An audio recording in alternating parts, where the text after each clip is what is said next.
Our next item of business is Director of Communications. The chair recognizes Todd Rossnagel.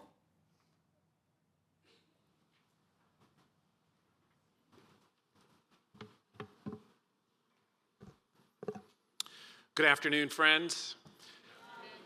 My name is Todd Rossnagel. I am a white adult male, except when I'm watching the Cubs, and then I'm a little kid. It is great to be with you. Thank you, Bishop Williamston, for this opportunity to talk about the work of communications and what we do inside the Department of Communications. Before I go any further in this report / talk about communications, I just wanted to thank William Willoughby. He's over here.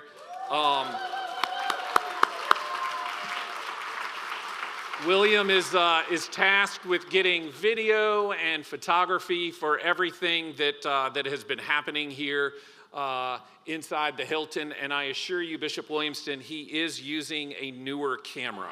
So we're good.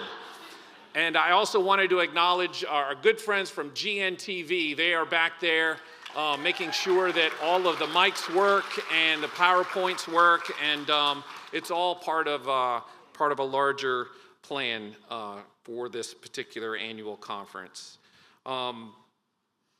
You've heard 3 words during this annual conference and at last year's annual conference: build, connect, and equip. It started as Bishop Williamston's vision for the Louisiana Conference, but she has really made it our vision together as an annual conference. And it is very much the vision of the communications department. It is more than a slogan. It is a framework for ministry. I serve in extension ministry, and I will be honest and candid with you. When I started at the Louisiana Conference and people would ask if I am in ministry, it took me a little while to really fully realize that communication is my ministry. It is. It is truly a ministry. And so I hope to share some of that with you here today. We build platforms, at least we try to in the communications department. We build platforms to elevate voices. We connect churches through shared stories that remind us that we are not alone. And we equip, or at least try to equip, local congregations with tools, language, and imagination to share the good news in their own communities. In the communications office, we take that vision very seriously.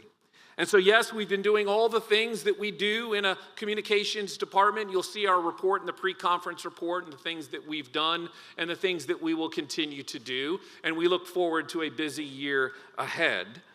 But given this opportunity to speak, I wanted to share more with you about what story really means, how to find stories, I've often said that finding stories is a little like picking up a wet watermelon seed. It's there, but you can't find it, you can't pick it up.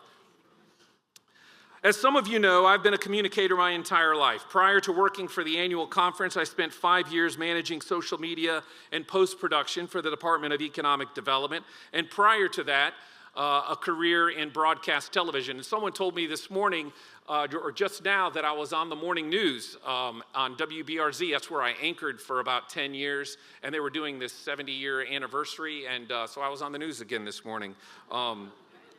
Trust me, I'm in a better place. But one of the most fundamental lessons that I learned about the work of communications, I learned at annual conference, believe it or not. It was the year that we were in Shreveport at the Gold Dome. It was the year that we were watching all of those TED Talks. Do you remember that?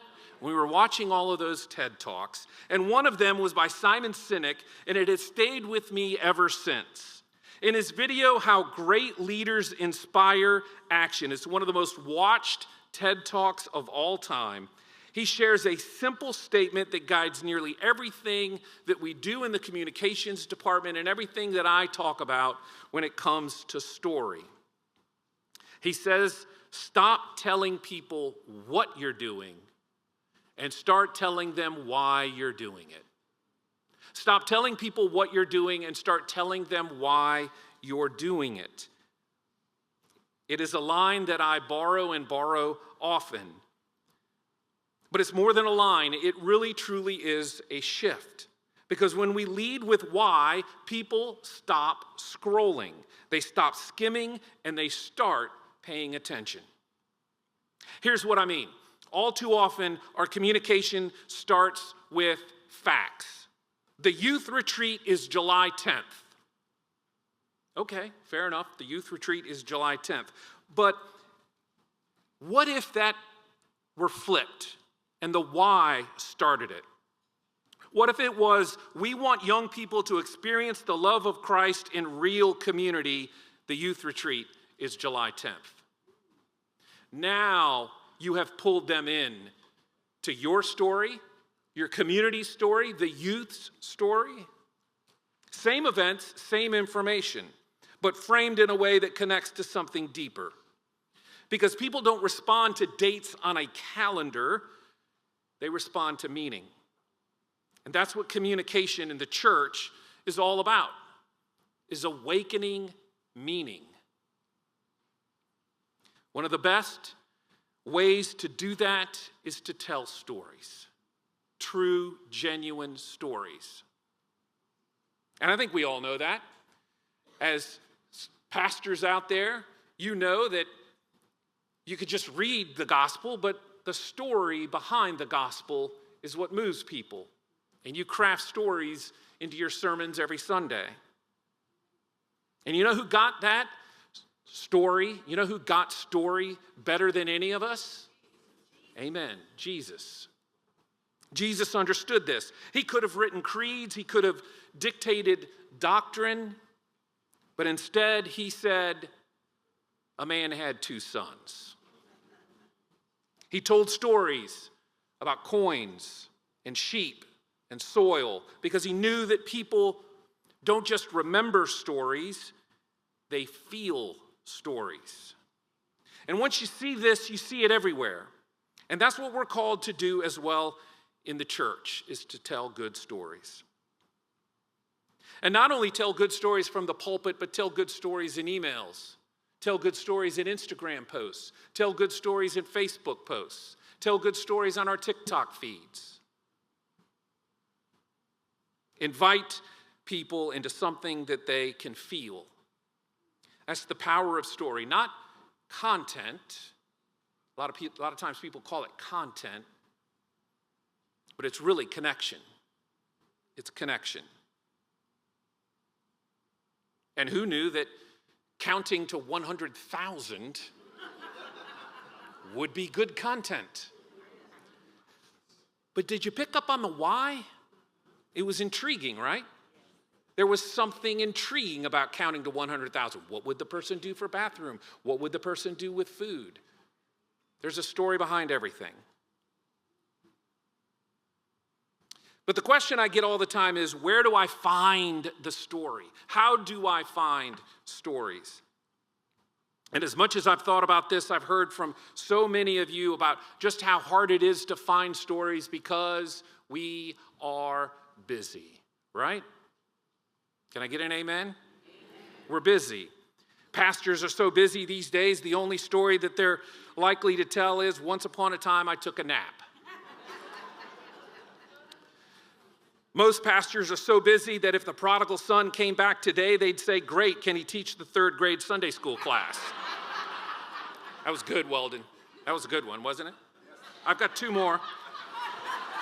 Gabriel could show up in the sanctuary with a trumpet, and most pastors would say, is this about the newsletter? Because we got to have a conversation about that. Some pastors are so stretched when someone says, I was blind and now I see, they respond with, that's great, can you run the live stream? One more. Even if Moses walked in with 2 tablets, we'd say, yeah, so you're going to have to run those rules by, the council. We've got a process for that. The answer is not easy where we find stories. As Chad Brooks said yesterday, sometimes this work is hard. And here's the truth. Stories don't usually walk into your office with a press release. They're sitting in the pew They're stacking chairs. They're bringing casseroles to the Wednesday supper. They're praying silently in the back.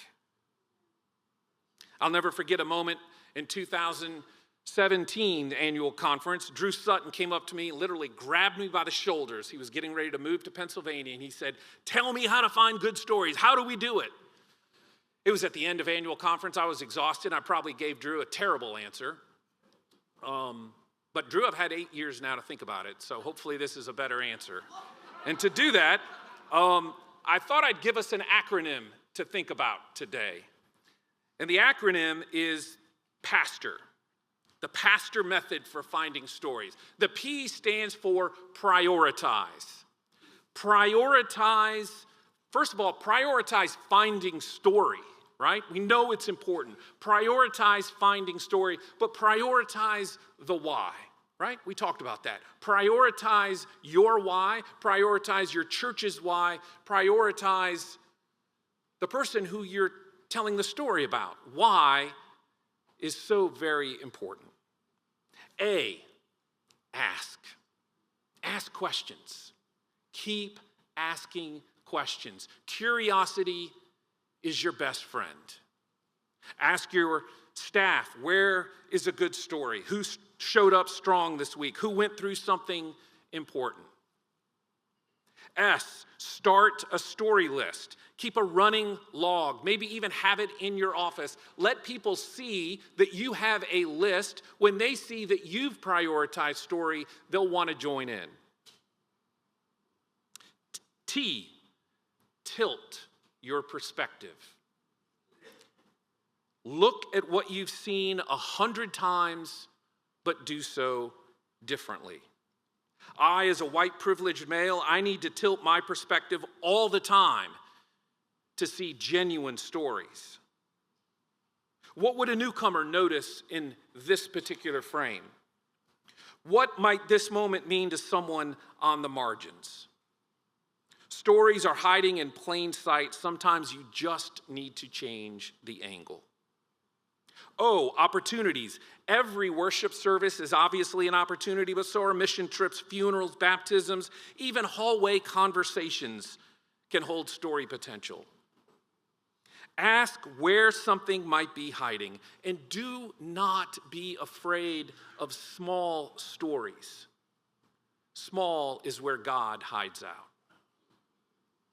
And finally, R, reconnect and revisit. So many times we tell a story, but we don't revisit that story. We don't reconnect with that person. Sometimes the best stories aren't told in real time. They surface when the dust settles. So ask the question and circle back. What, after a funeral, after a mission trip, after a health scare, those are where some of the best stories begin to surface. So friends, the stories are there. And when we pause, when we lean in, when we ask someone, tell me more, when we lean on curiosity, we're not just gathering content, we're practicing ministry in the way of Jesus. You don't need a fancy camera or an old camera. You don't need a perfect script. You just need curiosity, patience, and a heart for people in a world of hurry. Let's keep telling stories that matter.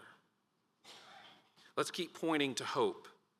Let's remind the world that we still have good news worth sharing. Remind a world that is addicted to divisive news that we are united. Remind a world chasing clicks that grace doesn't trend, it transforms. Remind a world that hurts, that Jesus heals. Remind a world that's exhausted by noise that truth still whispers. Remind a world that labels and divides that we still gather at one table. Amen.